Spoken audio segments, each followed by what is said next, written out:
Mesdames, Messieurs, merci beaucoup d'être avec nous dans Débriefing sur B1 Télévision. Chaque semaine, nous faisons le tour des questions qui agitent le débat public. Jean-Pierre Bemba est à Bruxelles depuis hier soir. Liberté provisoire accordée par la Cour pénale internationale après la nouvelle de l'acquittement tombée le 8 juin dernier. C'était la semaine dernière. Satisfaction et enthousiasme pour l'avenir. Petite phrase de Jean-Jacques Mamba, porte-parole du MLC. En Centrafrique, par contre, c'est l'incompréhension et l'indignation du côté du gouvernement et du côté des plus de 5000 victimes qui s'étaient portées partie civile dans le procès devant la CPI. Jean-Pierre Bemba libre, un tremblement de terre à l'opposition, point d'interrogation. L'opinion est unanime, la donne est en train de changer dans l'opposition. Les gens à l'opposition devraient se poser la question de quel côté nous situons-nous. Le reste de l'actualité également dans cette émission. Je suis avec Jean-Claude Vouemba. Il est du mouvement du peuple congolais, coordonnateur de la plateforme électorale Ensemble pour le changement au Congo central, député national de Kassangoulou au Congo central. Évidemment, Jean-Claude Vouemba, bonsoir. Bonsoir Madame Amina et bonsoir au peuple congolais. Tout simplement pour vous dire bonne émission. Merci beaucoup. Jean-Pierre Bemba libre, depuis hier en famille, dans la capitale belge. Est-ce un tremblement de terre à l'opposition? Tout d'abord, avant toute chose, je tiens tout d'abord à présenter les familles et les condoléances à toute la famille Vouemba pour la disparition du professeur Félix Vouemba Tanda, le doyen de la faculté polytechnique à l'université de Kinshasa, qui nous a quittés depuis le mardi dernier. Paix à son âme et surtout merci pour avoir formé autant de milliers de Congolaises et des Congolais dans ce secteur. Vous savez, Jean-Pierre Bemba, c'est du pain béni. Ok. Pour les Congolaises et les Congos. Vous savez, quand quelqu'un vient de subir 10 ans, 11 ans, 12 ans de sa vie, sans pour autant qu'il puisse être à côté de sa femme, de ses enfants, de ses petits-enfants. Et vous vous rendez compte, quelqu'un qui a perdu son père, le président Bemba, en étant en prison. Ne partons pas voir là où on a enterré son père. Quand ses enfants sont en train de se marier, quand le Congo va mal, parce que c'était ça l'objectivité de sa vie, que le Congo puisse redémarrer, que le Congo puisse aller de l'avant. Et tout cela se retrouvait à Chivelgen, en Hollande, à la CPI. Madame Mamina, le Congo est un pays béni, mais nous devons nécessairement s'accrocher au Bissimbi, au Bankoulou, à la sorcellerie, à Dieu, à Mahomet, à tout ce que vous croyez, pour que la rédemption puisse venir. Quand je partais le voir à la prison, à la CPI, je trouvais quelqu'un d'enthousiaste, surtout au mois de mars dernier, après la sortie officielle de l'ensemble de Moïse Katumbi en Afrique du Sud, là où nous y étions. Je suis parti le voir et je trouvais quelqu'un qui était zen et qui commençait même à me réconforter. Il m'a dit, Jean-Claude, je suis innocent. Si je suis ici, je suis en train de payer le lourd tribut pour le Congo. Et je crois que maintenant, ça va et ça suffit. C'était déjà au mois de mars. Il savait déjà qu'au mois de juin, tout allait s'éclaircir pour lui. Donc, à cet instant présent, il doit se reposer en famille, comme maintenant depuis hier il est à Bruxelles. Il se repose en famille et recevoir les gens qui iront le voir. Et le Congo l'attend le plus tôt possible parce que nous avons besoin d'un Jean-Pierre Bemba au sein de la grande communauté de l'opposition, parce que quand je partais le voir, on restait 4 heures. On parlait de tout, surtout de la politique congolaise, et c'est quelqu'un qui voulait vraiment l'unité, et il veut l'union, la communauté de l'opposition pour que l'alternance puisse avoir lieu, le peuple congolais puisse aller de l'avant. Ma question, son retour sur la scène politique, est-ce un chambardement au sein de l'opposition? Mais c'est un chambardement partout, même du côté là où on attend le Dauphinat. Vous vous rendez compte comment ils sont en pleine réunion nuit et jour. Les gens se posent des questions, maintenant qu'est-ce qu'il va dire? Et vous avez même vu que les officiers de services de renseignement ont commencé leur sale besogne en sortant, soi-disant, appel aux témoins. Quel témoin? Le ministre de la Justice a démenti. Ils ont déjà fait appel aux témoins à Centrafrique. Le ministre de la Justice a démenti. Mais c'est le même ministre de la Justice qui ne doit pas avoir la mémoire courte. C'est lui qui a dit que Jean-Pierre Bemba ferait 30 ans en prison. Les images sont là. J'espère que Peter Tiani, du vrai journal, va le ressortir dans Devoir de mémoire. Il ne faudrait pas que les gens, parce qu'il y a maintenant une autre position, essayer de se complaire. Il y a beaucoup de gens qui ont fêté, qui ont débouché les champagnes. Il y a des gens qui sont partis chercher les pseudo-témoins en Centrafrique avec l'argent du Congo. Quand le gouvernement... Faire des faux témoignages. Mais quand le gouvernement centrafricain, par exemple, s'indigne et se demande ce que deviennent les 5000 victimes et la réparation attendue, mais vous savez, tout ça aussi, c'est de la poudre aux yeux? Mais les 5000 victimes, ils devaient s'en plaindre à Bozizé, à Ajpatassé. Qu'est-ce que Jean-Pierre Bemba avait à voir là-dedans? Jean-Pierre Bemba était chef d'une milice de la rébellion au Congo. L'ange Félix Patassé est venu le voir, lui demander qu'il avait des carences des militaires.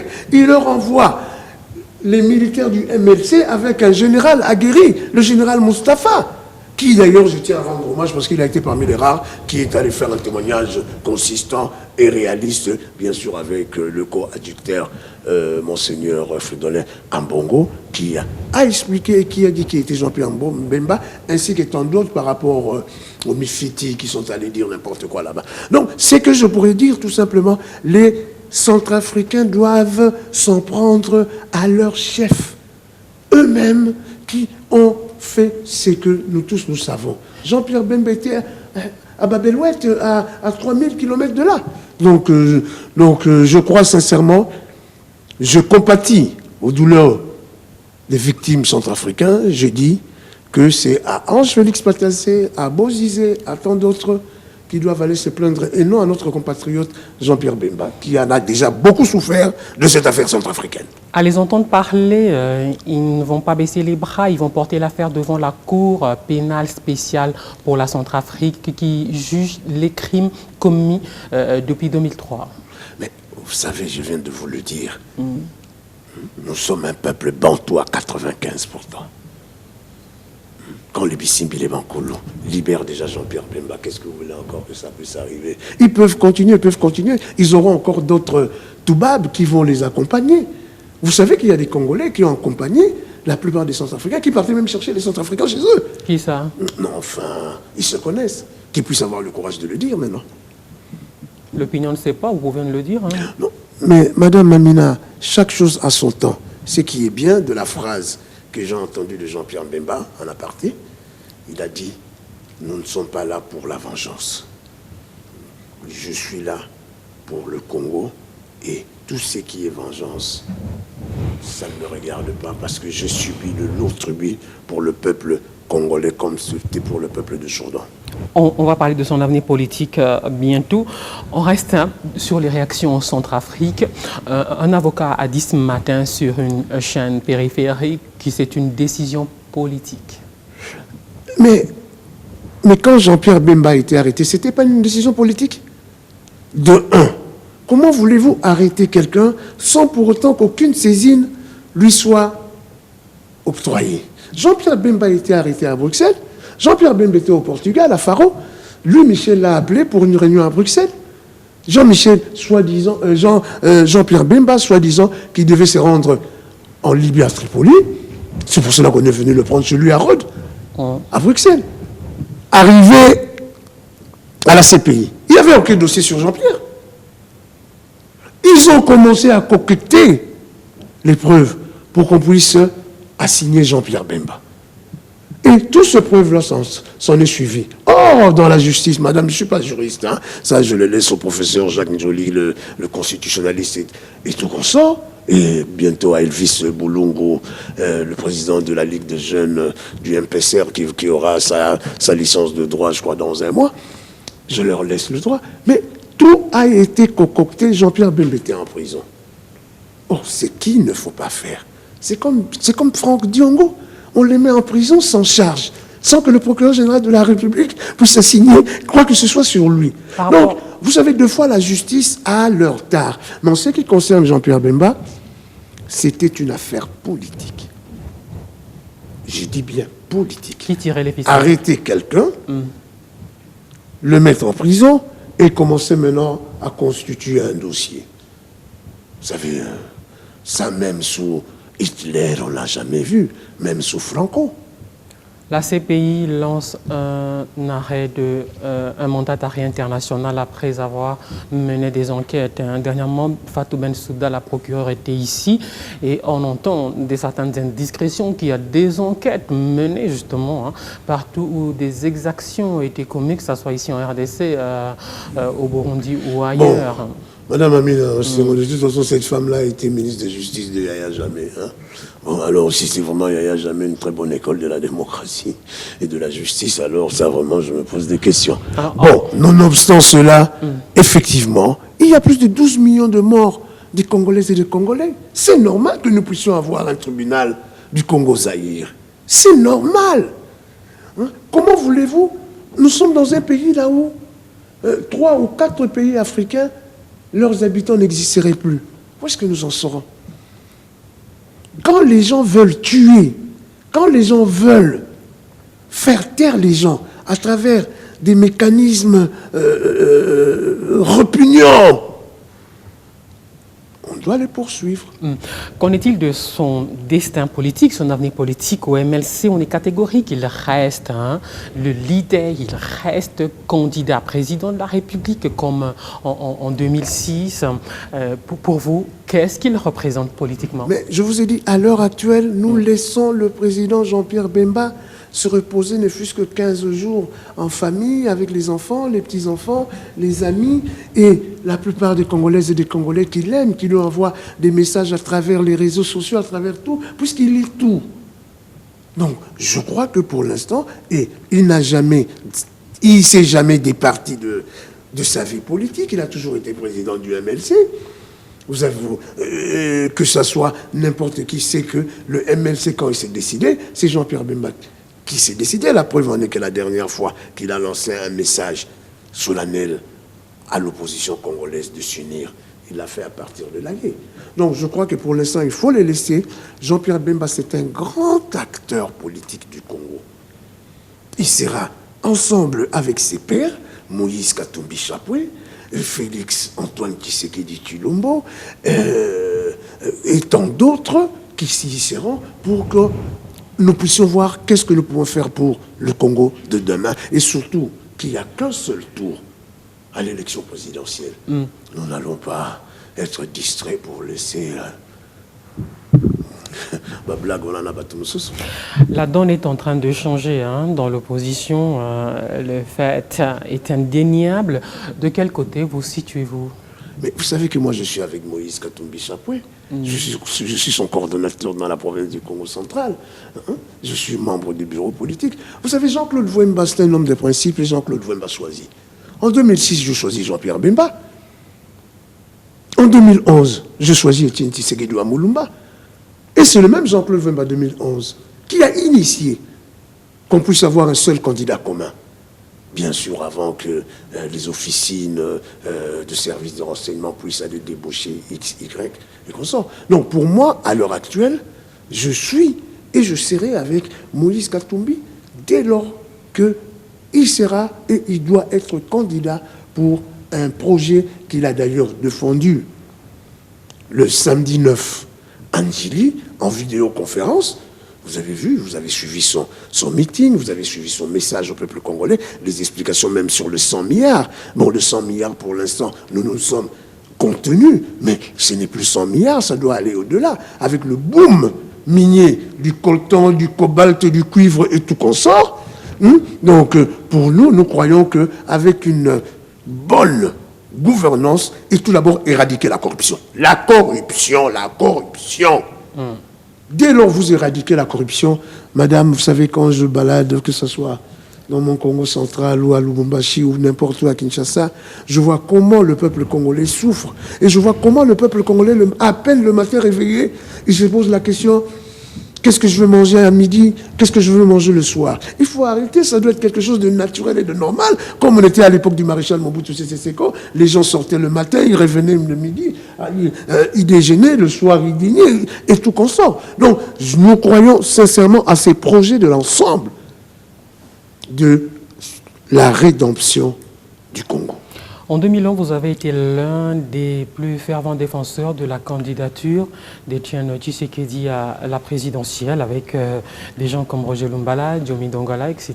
Franck Diongo, Moïse Monidela. Oui, aujourd'hui, coordonnateur d'Ensemble pour le changement au Congo central, quels sont vos rapports aujourd'hui avec le candidat déclaré de l'UDPS, Félix Tshisekedi? Mais vous savez que le MPCR est parmi les premiers partis partenaires de l'UDPS depuis plus de 10 ans, 15 ans.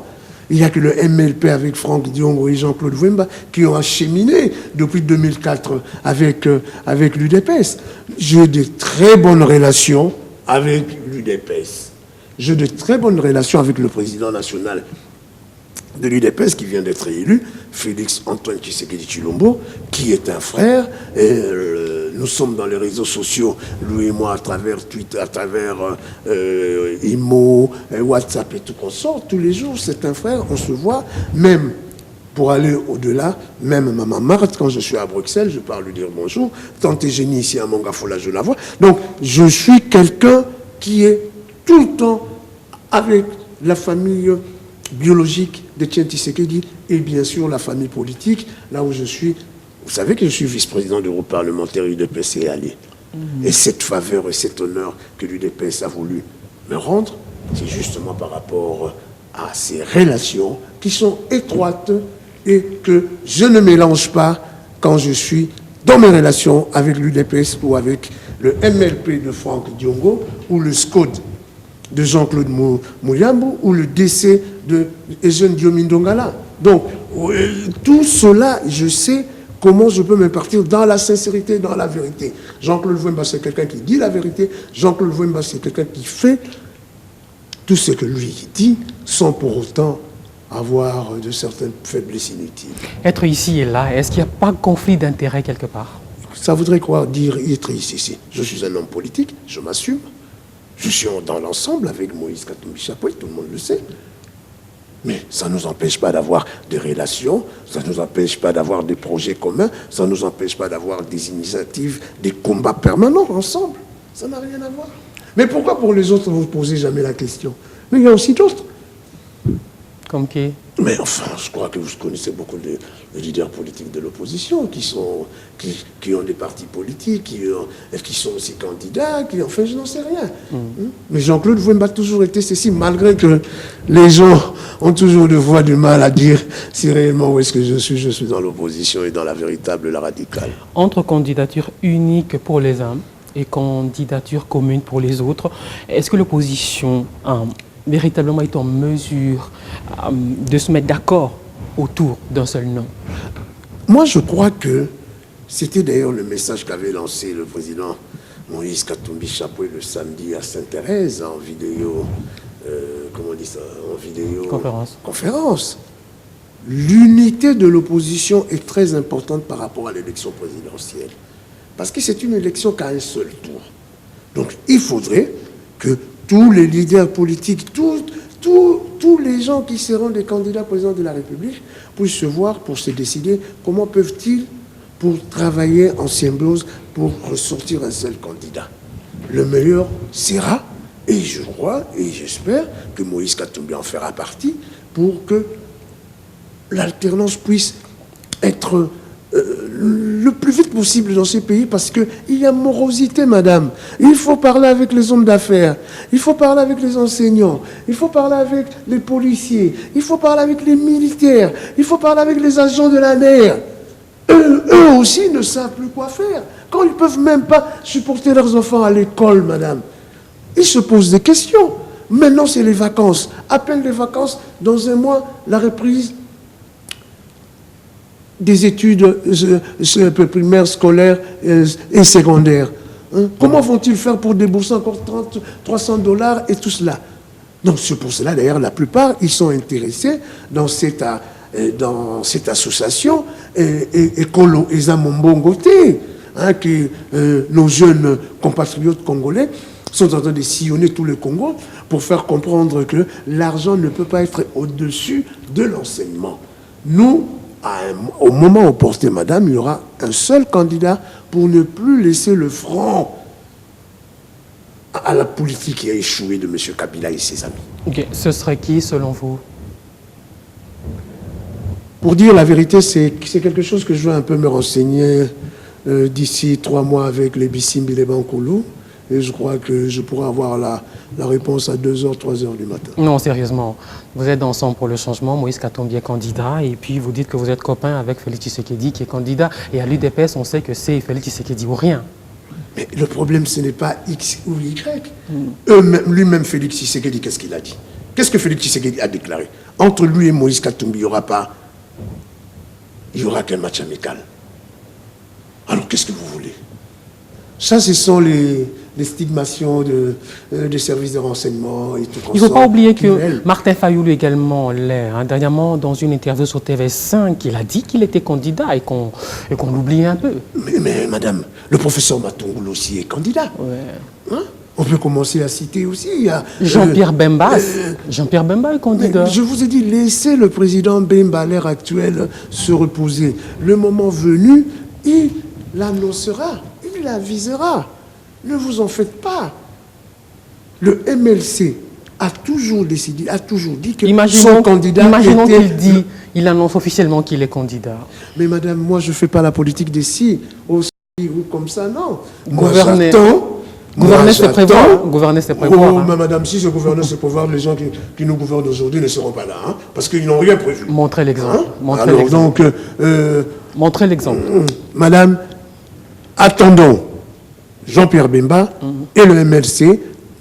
Ils ont un congrès, je crois le 11, le 12 ou le 13 juillet.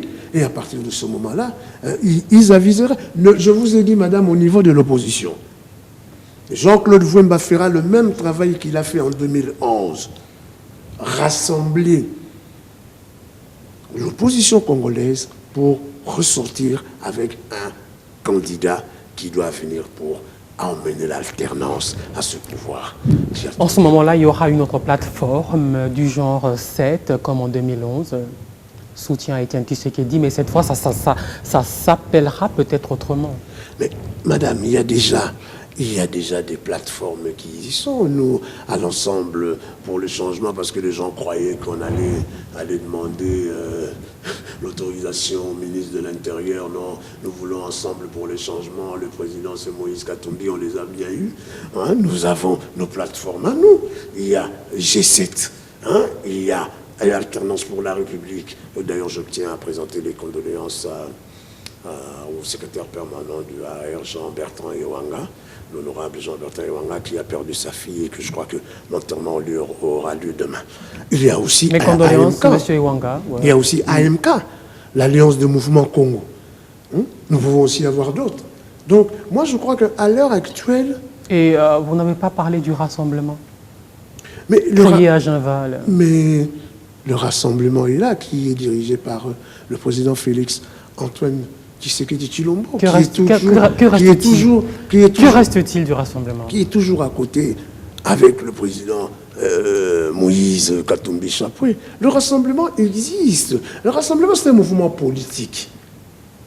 Dès lors qu'il y a des mouvements politiques, il y aura des objectifs politiques que nous devons mener ensemble dans le rassemblement, mais tout à chacun a sa plateforme électorale ou son mouvement électoral. Il y a les autres qui se cramponnent, hein, ou le rassemblement de Kasavubu, il y a Olengankoy, Bruno Tshibala, qui ont même sorti dernièrement une plateforme avec comme autorité morale le président Kabila. FCC, c'est ça, si je ne me trompe pas.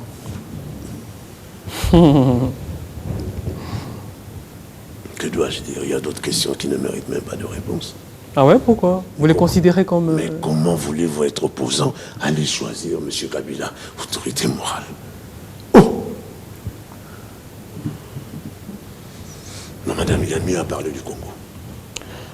Non, mais c'est normal que nous puissions vous poser la question. Mais je vous ai répondu.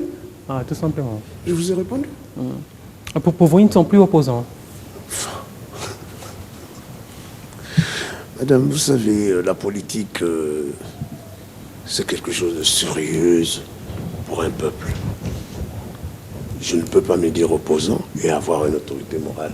Monsieur Kabila, soyons sérieux. Moi, si peut-être que j'étais à leur place, j'irais directement au PPRD. Ils seront autant respectés, puisque ce seraient les gens qui sont venus pour booster le parti présidentiel. Mais, vous savez, j'ai même suivi un de leurs, il y avait, je crois, hier soir, je crois. D'ailleurs, moi, je l'avais déjà dit. Quand on s'est dit opposant et vous avez autorité morale, M. Kabila, et vous restez au gouvernement, ça voulait dire quoi? Ça voudrait dire quoi, Madame Mamina? Je ne sais pas que je vous pose la question. Vous êtes rentré, soi-disant, à travers les accords de la Saint-Sylvestre, Premier ministre, ministre, et vous vous retrouvez maintenant dans une plateforme électorale, là où vous dites l'autorité morale, c'est Kabila. Alors, moi, il y a mon boulot, hein. Est-ce qu'il n'y a pas dans le monde des gouvernements où on retrouve des opposants? Ici, chez nous, il n'y a pas de double mesure. Ou bien aux alliés Awa, ou bien aux Akuna. Sinon, ça ne va pas, madame. Même nous, les Jean-Claude Wemba, les gens nous tensent, nous montrent du doigt. Vous voyez? Oui, par exemple, on a fait un live sur Facebook avant de monter sur ce plateau. Il y a des gens qui ont réagi. C'est quoi déjà ces petites phrases? Non, voilà, lui, c'est un traître. Hein. Il n'est plus ami avec l'UDPS, il est maintenant avec Katumbi. Mais M. Katumbi, le président Katumbi n'est pas avec Félix Tshisekedi? Mais traité par rapport à quoi? Jean-Claude Wemba a toujours eu son parti politique, le MPCR. Jean-Claude Wemba a toujours été un homme libre. Quand je choisis, je choisis. Quand je choisis Mbemba, d'autres ne m'ont pas traité de traître. Quand je choisis Etienne Tshisekedi ou Amolumba. Non, qu'on arrête tout cela. Traître par rapport à quoi? Traître par rapport à quoi? Je choisis quelqu'un à qui j'estime et je crois à son programme, à son projet de société, à son projet de gouvernement. Quelle traîtrise? Je considère qu'en 2011, vous avez soutenu Etienne Tshisekedi et là, vous ne soutenez pas Félix Tshisekedi et vous soutenez l'autre, ils ne comprennent pas. Mais Félix Tshisekedi Tshilombo, l'actuel, est le vaillant président de l'UDPS. Et le président du Rassemblement, là où fait partie Jean-Claude Wemba. Là où Moïse Katumbi est co-leader avec Félix Antoine Tshisekedi Tshilombo. Le traitisme vient d'où?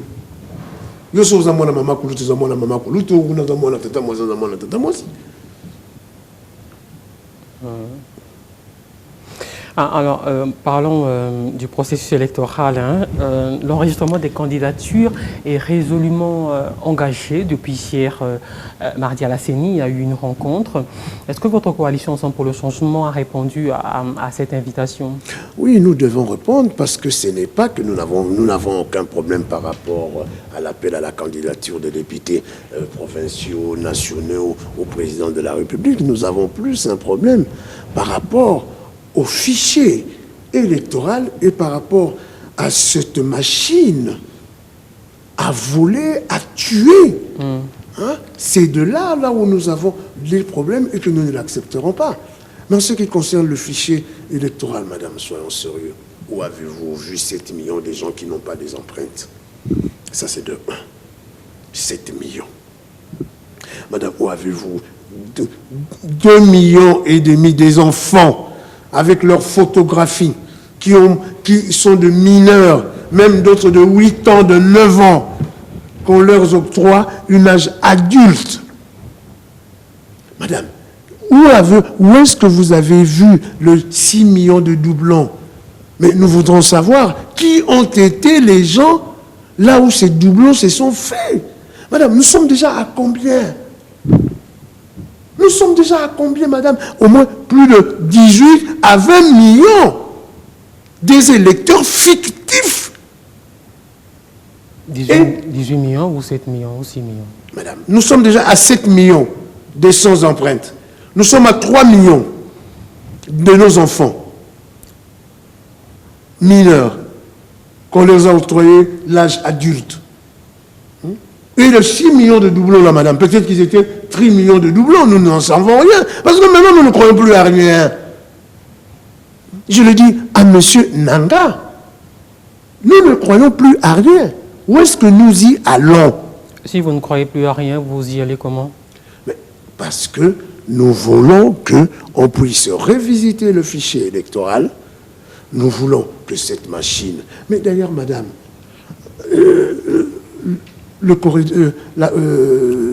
cette société coréenne, le Corée même, la Corée du Sud, le Corée du Sud, n'en veulent pas. Interdit même à cette société de venir s'aimer le trouble au Congo. L'Argentine, les chercheurs argentins, les professeurs et tout comme ça, viennent encore de sortir un dossier en disant faites attention à cette affaire. La Hollande,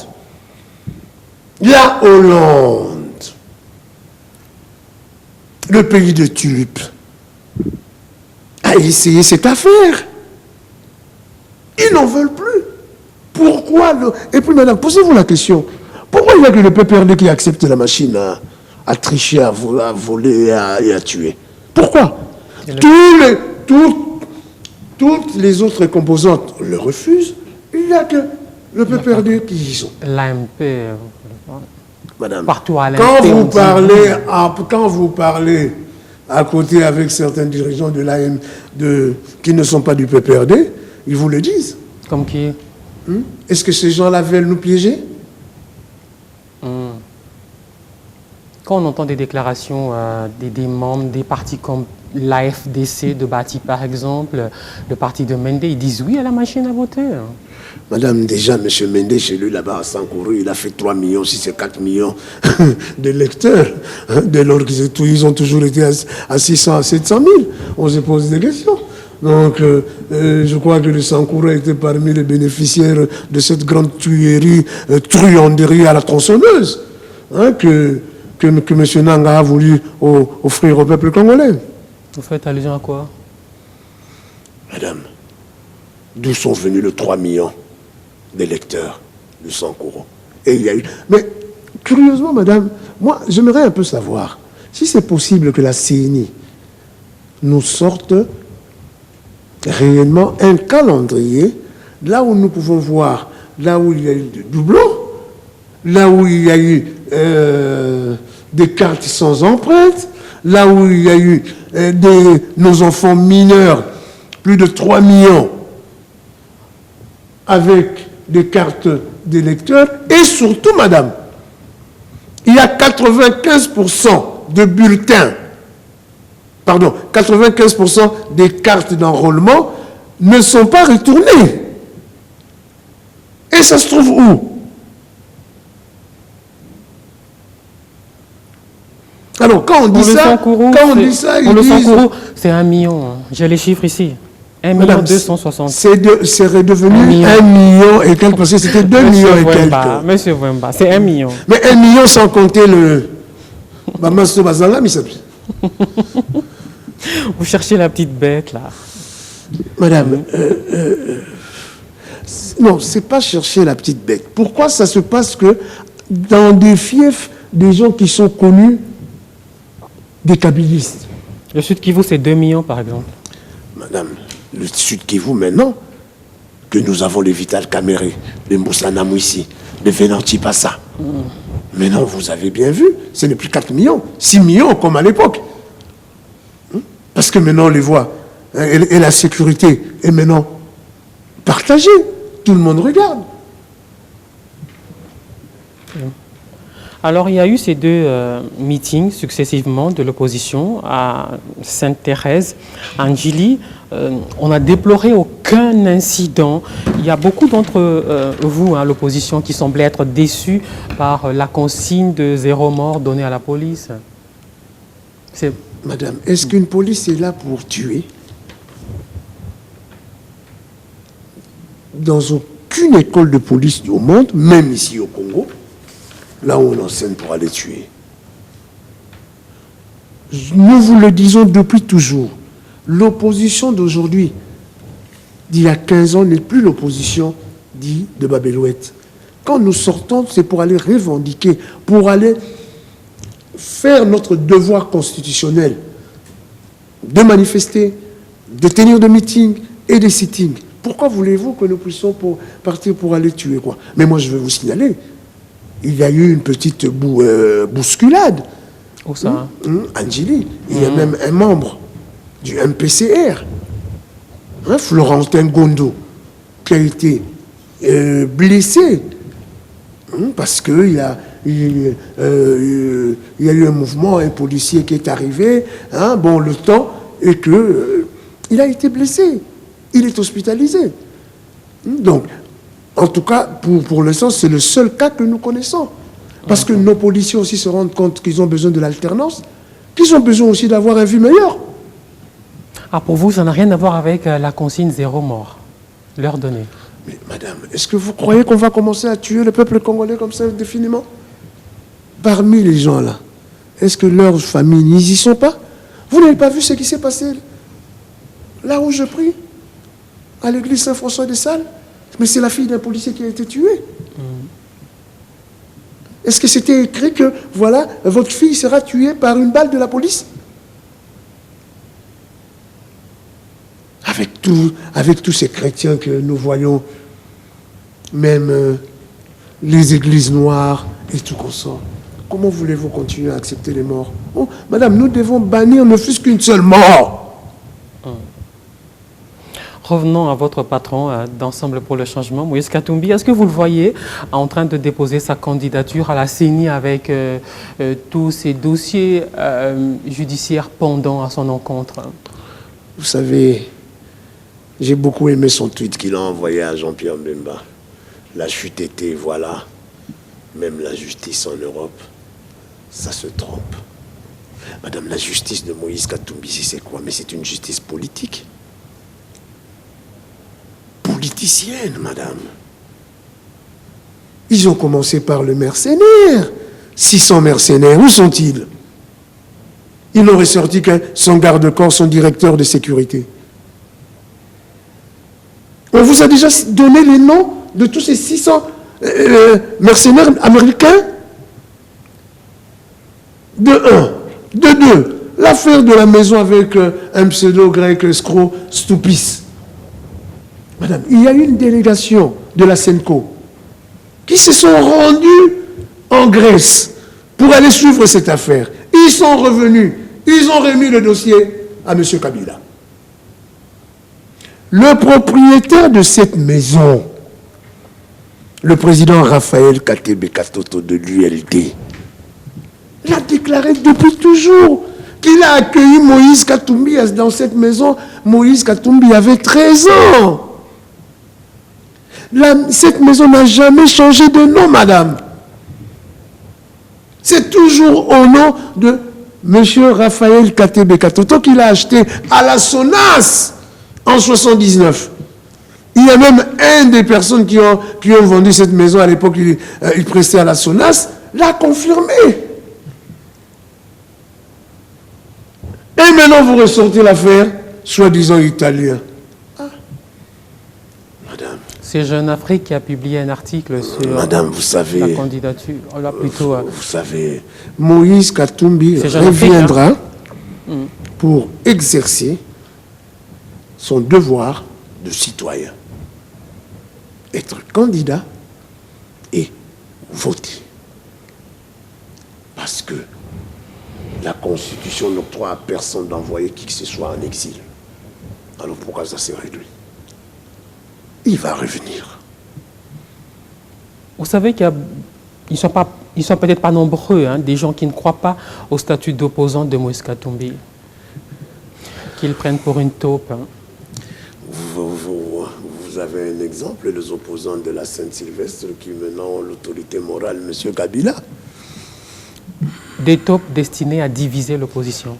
Mais si réellement Moïse Katumbi servait à diviser l'opposition, mais alors l'opposition ne sera plus unie. Puisque c'est Moïse Katumbi qui a été... C'est Moïse Katumbi la preuve, vous en avez plein au gouvernement dont vous niez le statut d'opposant. Je ne nie pas. Mais non, vous dites qu'ils ne sont plus opposants. Je nie le statut tout simplement parce qu'ils viennent d'adhérer à une plateforme qu'ils viennent de créer, qui a autorité morale, M. Kabila. Moïse Katumbi a beaucoup fait pour l'opposition. Ça, c'est pas un exemple de division, ça? Si Moïse Katumbi n'était pas là, peut-être il n'y aurait pas eu Ginval. Parce qu'il fallait aller convaincre le président Etienne Tshisekedi. Que reste-t-il de Ginval aujourd'hui? Mais Ginval, c'est le rassemblement. Et le rassemblement Mais le rassemblement, nous sommes là. Mais le rassemblement... Maintenant, c'est Ensemble pour le changement. Hein. Non, Ensemble pour le changement, c'est une plateforme électorale. Non, c'est Ensemble pour le changement, c'est FCC. Ensemble pour le changement, madame, c'est une plateforme électorale. Ça n'a rien à voir avec une plateforme politique.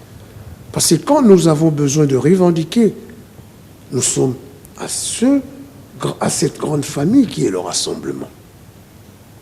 Donc ça n'a rien à voir avec X ou Y, non, madame.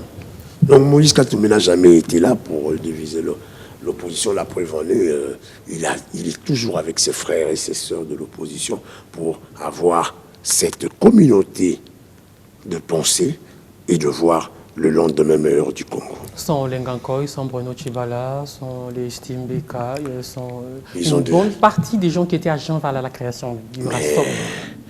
Mais madame, vous savez, il y a aussi beaucoup de gens qui étaient dans la Kabylie, qui étaient à l'AFDEL, qui étaient au PPRD, et qui y sont tous. Mais c'est normal, nous aspirons à la démocratie. Il faudrait que tout à chacun se sente le mieux là où il peut défendre le Congo. Moi, ça ne m'a jamais dérangé d'aller à la majorité. Les gens qui partent à la majorité parce qu'ils estiment qu'ils peuvent faire un plus pour le Congo en étant avec M. Kabila, pourquoi pas? On dit également qu'Etienne Tshisekedi n'avait jamais cru au statut d'opposant de Vital Kamerhe à l'époque. Madame, j'ai été la première personnalité politique à recevoir Vital Kamerhe en tant qu'opposant. Quand il vous a rejoint. Voilà. Donc, vous savez, je vous ai dit tout à l'heure, au Congo, on peut vous sortir des choses que vous ne connaissez pas, qu'on laisse tranquillement, que son âme repose en paix. Quand on regarde les faits. À cet homme pieux. Quand on regarde les faits. Qui est Etienne Tshisekedi Mulumba. Parce que Tshisekedi Mulumba, quand il parlait, il le disait ouvertement. Il ne se cachait jamais. Vous-même, vous serez de nouveau candidat, évidemment, député national. Toujours à Kassangoulou? Le peuple de Kassangoulou. Pourquoi voulez-vous que je fuis Kassangoulou? Moi, je ne suis pas comme certaines personnes. Est élu quelque part, quelque temps après, il est ailleurs. Non. Je reste et je vis à Kassangoulou. Vous m'avez invité. J'ai quitté Kassangoulou le matin, je suis là. Je veux aller au Parlement. Et puis je veux rentrer tranquillement à Kassangoulou, passer ma nuit. Je vous dis tout simplement, quand vous êtes un leader politique, quand vous êtes un élu du peuple, vous devez être avec votre peuple. Je préfère être battu à Kassangoulou que d'aller gagner à Butembo. Merci beaucoup, Jean-Claude Bemba, président du MPCR et député national élu de Kassangoulou, on le disait à l'instant, coordonnateur de la plateforme Ensemble pour le changement pour le Congo central, vice-président du groupe parlementaire UDPS et alliés. Le mot de la fin. Le mot de la fin, c'est tout simplement pour dire vanité de vanité n'est que vanité. Le Congo appartient à toutes les Congolaises et tous les Congolais. Tout à chacun viendra, jouera son rôle, quittera le Congo, laissera le Congo aux autres, et le Congo continuera. Parce que quand on voyait les Mandrandé de temps, à l'époque directeur du bureau politique, quand on voyait les Albert Delvaux, Mafuta Kizola, quand on voyait les Gaston Tsengi Bembi, quand on voyait tout ce grand monde, quand on était gamin, quand on était grosse, on se disait, ah, Quel avenir pour le Congo-Zaïre? Et maintenant, c'est nous. Quelle est la réponse des gens qui nous regardent? Merci beaucoup. Cette émission qui se termine ici, la principale information, c'était